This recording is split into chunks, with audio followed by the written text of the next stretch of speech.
क्या हाल है दोस्तों, कैसे हैं? मैं हूं बिलाल और हम सीख रहे हैं नेक्स्ट.जेएस। आज की वीडियो में हम जानेंगे पैरेलल राउट्स के बारे में, जो कि नेक्स्ट.जेएस 14 का फीचर है और अब ये स्टेबल है। पैरेलल राउट्स किस तरह से बनते हैं, किस तरह से रेंडर होते हैं, इसका क्या फायदा है, ये जानते हैं इसकी डॉक्यूमेंटेशन से और फिर हम प्रैक्टिकल करेंगे और इसको आजमाएंगे। मैं आता हूं इसकी डॉक्यूमेंटेशन के ऊपर। ये कहें कि जब आपको पैरेलल राउट्स बनाना है तो आप एक फोल्डर बनाएंगे जो आप @ से शुरू करेंगे, उसके बाद आप उसका जो भी नाम रख लें और उसके अंदर एक page.tsx की फाइल होगी। अगर आप जावास्क्रिप्ट यूज करें तो page.jsx की फाइल होगी, अगर आप टाइपस्क्रिप्ट यूज करें तो आप page.tsx की फाइल बनाएंगे। और ये page.tsx की फाइल आपको लेआउट के अंदर, चिल्ड्रन के अंदर नहीं मिलेगी, इसको प्रॉप्स के अंदर से गेट करना पड़ेगा। और इसके साथ साथ इन फोल्डर को कहेंगे जो आप @ से बनाएंगे, उनको आप स्लॉट्स कहेंगे, राउट नहीं कहेंगे, क्योंकि जो फोल्डर आप @ से बनाएंगे वो स्लॉट्स की निशानी है और जो फोल्डर आप बिना @ के बनाएंगे वो राउट कहलाते हैं। तो इसको समझते हैं प्रैक्टिकल से कर। मैंने एक नेक्स्ट.जेएस की एप्लीकेशन बनाई हुई है जिसके अंदर मैंने तमाम जायद कोड जो है वो मिटा दिया ताकि हमें बात जो है ठीक से समझ में आए। ये लेआउट की फाइल है और इसी तरह ये page.tsx की फाइल है जिसके ऊपर सिर्फ होम पेज लिखा हुआ है। अगर हम यहाँ पर आ जाए, इसको मैंने रन भी किया हुआ है, तो यहाँ पे हमें सिर्फ होम पेज लिखा हुआ मिल रहा है और कुछ भी नहीं। अब यहाँ पे हम अपनी स्लॉट बनाते हैं। मैंने स्लॉट क्यों कहा? क्योंकि हम पैरेलल राउटिंग करना चाहते हैं। तो मैं आता हूँ यहाँ पे। स्लॉट बनाने का कानून है कि आप जो है फोल्डर बनाएंगे किससे? @ से। तो मैंने कहा @, उसके बाद जो आपका मन करे वो नाम रख दें, तो मैंने कहा टीम। ठीक है, इसके अंदर फिर page.tsx की फाइल होगी, तो मैंने कहा ठीक है, मैं कहता हूँ page.tsx। इसको हम बनाते हैं, मैं कहता हूं यहां पे एक्सपोर्ट डिफॉल्ट। एक फंक्शन है जिसका नाम है टीम पेज और ये रिटर्न करेगा एक HTML का एलिमेंट, रिटर्न करेगा एक डिव। इस डिव के अंदर h1 होगा जिसके अंदर मैंने लिखा टीम पेज। ठीक है, तो मैंने कर दिया सेव। अब मैंने यहाँ पे क्या बनाई है? एक स्लॉट बनाई है। अब अगर मैं इसको एक्सेस करना चाहूं, यहाँ पे हम आते हैं और मैं यहाँ पे लिखता हूं /team, इंटर कर दिया। यहाँ पे मुझे 404 का एरर आ गया। क्यों एरर आ गया? क्योंकि वो कह रहा है कि आपने स्लॉट बनाई है, आपने राउट नहीं बनाया। अगर मैं यहाँ पे आ जाऊं और इसको रीनेम करें, ठीक है, मैं इसको रीनेम करता हूं और @ मिटा देता हूं। ठीक है, अब अगर मैं इसको रिफ्रेश करूं, तो अब ये राउट बन गया। लेकिन हमें राउट नहीं बनाना, हमें स्लॉट बनानी है। तो स्लॉट बनाने के लिए मैं इसको दोबारा से क्या करता हूं? रीनेम करता हूं और यहां पे लिखता हूं @। ठीक है, @ लिखने का मतलब है कि एक स्लॉट बन गई और ये जो page.tsx है ये हमें चिल्ड्रन के अंदर रिसीव नहीं होगा। ठीक है, एज पर डॉक्यूमेंटेशन ये हमें चिल्ड्रन के अंदर रिसीव नहीं होगा, क्योंकि नेक्स्ट.जेएस 13 का कायदा है, कानून है, पॉलिसी है कि एप्लीकेशन में जितने भी page.tsx की फाइल बनेगी वो तमाम के तमाम चिल्ड्रन के अंदर रिसीव होगी। बट नेक्स्ट.जेएस 14 कहता है कि अगर आप स्लॉट बनाते हैं और स्लॉट के अंदर जो page.tsx होगी वो आपको प्रॉप्स के अंदर मिलेगी। तो प्रॉप्स के अंदर गेट करने के लिए क्या कानून है कि आपने जिस नाम से फोल्डर बनाया है, मैंने टीम नाम से बनाया है, आपने जिस भी नाम से फोल्डर बनाया है प्रॉप्स के अंदर उसको गेट करेंगे। तो मैं यहां लिखता हूं टीम और इसके साथ साथ इसकी टाइप भी बता देते हैं, तो इसकी कॉपी बनाते हैं और यहां पे भी लिख देता हूं टीम।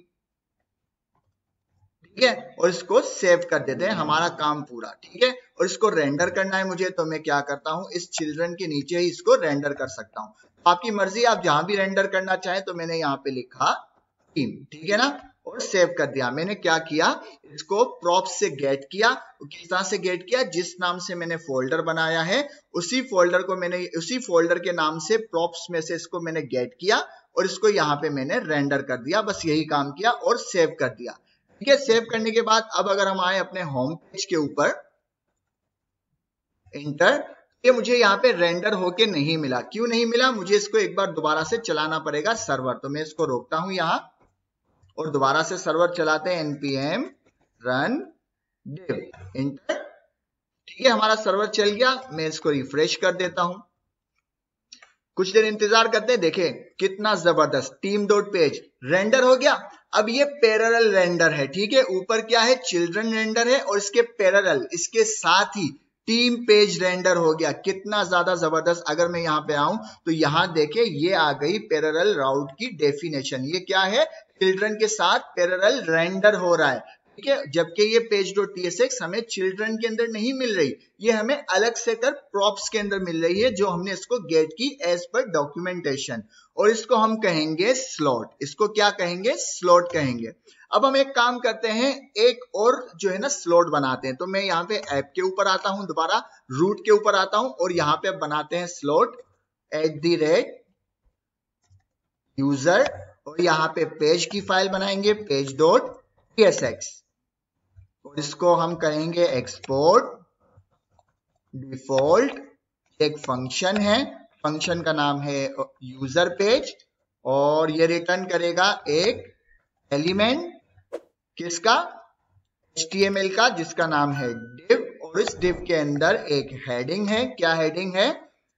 User page.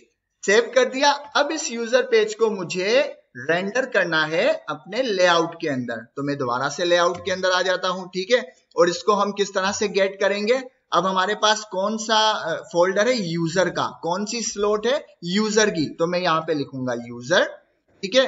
इसकी एक कॉपी बना देंगे और इसकी टाइप भी डिफाइन कर देंगे। तो मैं यहाँ पे लिखूंगा यूजर, ठीक है। ये काम हो गया। अब मैं इसको रेंडर करूंगा पैरेलल किसके साथ? चिल्ड्रन के साथ, बट चिल्ड्रन के ऊपर, ठीक है।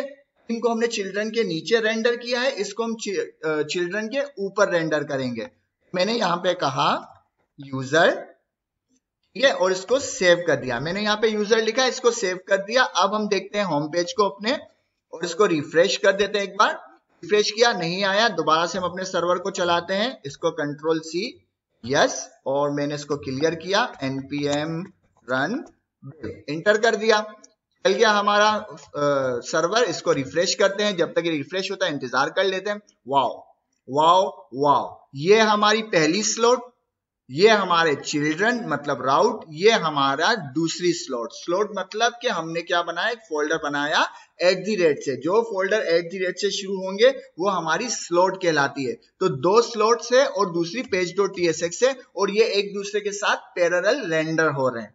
यहां तक बात समझ में आ गई। अब अगर मैं यहाँ पे क्या करता हूं, /user करता हूं, मुझे यहाँ पे 404 का एरर मिलता है, क्योंकि मेरे पास ऐसा कोई राउट नहीं है। और राउट के लिए हमें क्या है? @ अगर मैं हटा दूं तो वो राउट बन जाएगा और अगर मैं @ लगाऊं तो वो स्लॉट बन जाएगी। यहां तक मेरी बात समझ में आ गई। अब इसके क्या क्या बेनिफिट हैं? फॉर एग्जाम्पल यहाँ पे मैं आता हूं, ठीक है, यहाँ पे मैं कहता हूं लेट यूजर ट्रू, ठीक है। मैंने कहा लेट यूजर ट्रू और यहाँ पे मुझे क्या एरर आ रहा है? यहाँ पे मैं कर देता हूं बुलियन, ठीक है। इसकी मैंने टाइप दे दी बुलियन। यहाँ पे ये एरर इसलिए आ रहा है क्योंकि यहाँ पे ऊपर एक और यूजर है, तो मैं कहता हूं यूजर विजिबल, ठीक है, मतलब यूजर की विजिबिलिटी में देख रहा हूं। मैंने यहाँ पे अब कंडीशनली रेंडरिंग करना है, कंडीशनल रेंडरिंग करना है। तो मैं क्या करता हूं, यहाँ पे मैं कहता हूं यूजर विजिबिलिटी एंड अगर यूजर ट्रू है, अगर यूजर ट्रू है तो भाई ठीक है, इसको रेंडर कर देना, वरना इसको रेंडर नहीं करना, ठीक है। मैंने सेव कर दिया। अब यहाँ पे ट्रू है, ठीक है ना। मैं इसको करता हूं रिफ्रेश। मैंने इसको रिफ्रेश किया, कोई फर्क नहीं पड़ा। अब मैं दोबारा आ जाता हूं यहाँ पे। मैंने कहा कि अगर ये ट्रू नहीं है, अगर ये ट्रू नहीं है तो इसको ले आना भाई, वरना नहीं ले आना। अब मैं आता हूं दोबारा से, इसको देखो हट गया। कैसे कंडीशनली रेंडरिंग हो रही है? कंडीशनल रेंडरिंग हो रही है, इसको कहते हैं पैरेलल कंडीशनल रेंडरिंग। तो इस तरह से हम इसको कंट्रोल भी कर सकते हैं और ये इसका फायदा है कि हम यहाँ पे भी कंडीशन लगा के अपनी स्लॉट्स को कंट्रोल कर सकते हैं एज पर कंडीशन, ठीक है ना। तो ये भी बात समझ में आ गई। सेव कर दिया, दोबारा हमारे पास आ जाएगा, ठीक है। यहां तक भी बात समझ में आ गई। अब इसके फायदे क्या है? इसका फायदा ये है कि मान लो ये जो यूजर का पेज है या ये यूजर की जो स्लॉट है, ये कहीं से डेटा ला रहा है और इसके अंदर कुछ वक्त लग रहा है, तो इसके अंदर इस फोल्डर में जो कंपोनेंट है, इसकी हद तक आप इसका अपना लोडिंग भी बना सकते हैं। loading.tsx, आप इसकी लोडिंग भी यहाँ पे बना सकते हैं। जो भी आप यहाँ पे लोडर लगाना चाहें वो लगा सकते हैं और इजीली उसको हैंडल कर सकते हैं, ठीक है ना। ये काम भी हो गया, इसकी अपनी लोडिंग आ गई। इसी तरह इसकी आप जो है यहाँ पे एक चीज में देख लूं लोडिंग की, चूंकि मुझे चीज याद नहीं, तो तो यहाँ पे मैं लोडिंग next.js, ठीक है। यही फायदा होता है डॉक्यूमेंटेशन पढ़ने का कि भाई लोडिंग अगर देखनी है तो आप यहाँ पे देख सकते हैं कि किस तरह से बनेगी।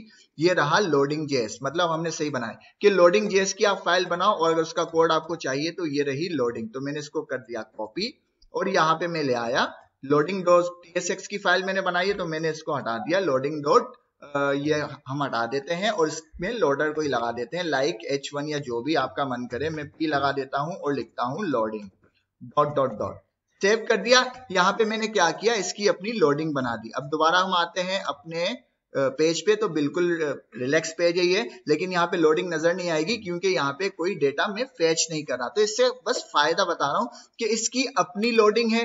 इसी तरह हम इसकी अपनी error.tsx भी बना सकते हैं कि एरर हैंडलिंग हो जाए, कि कुछ एरर आए तो इसके अंदर हम error.tsx भी बना सकते हैं। तो एक कंपोनेंट की जो हमारी बाउंड्रीज है वो बढ़ गई। अब एक कंपोनेंट के अंदर हमने लोडिंग भी डाल दिया, हमने एरर भी डाल सकते हैं, हम उसको हैंडल भी कर सकते हैं और उसकी लोडिंग भी कंट्रोल कर सकते हैं। और इसके साथ साथ इस स्लॉट को हमने किस तरह से कंट्रोल किया, कंडीशनल बेस के ऊपर भी कंट्रोल कर रहे हैं हम यहाँ पर लेआउट के अंदर, जो कि पैरेलल चल रही है किसके साथ, हमारी page.tsx के साथ, जो कि हमारे जितने भी page.tsx की राउट है वो हमारी चिल्ड्रन के अंदर आ रहा है, ये उसके साथ पैरेलल चल रही है, जिसको हम स्लॉट कहेंगे। तो उम्मीद है आपको वीडियो पसंद आई होगी। पसंद आए तो लाइक करें, शेयर करें, सब्सक्राइब करें। मिलते हैं नेक्स्ट वीडियो में। अल्लाह हाफिज।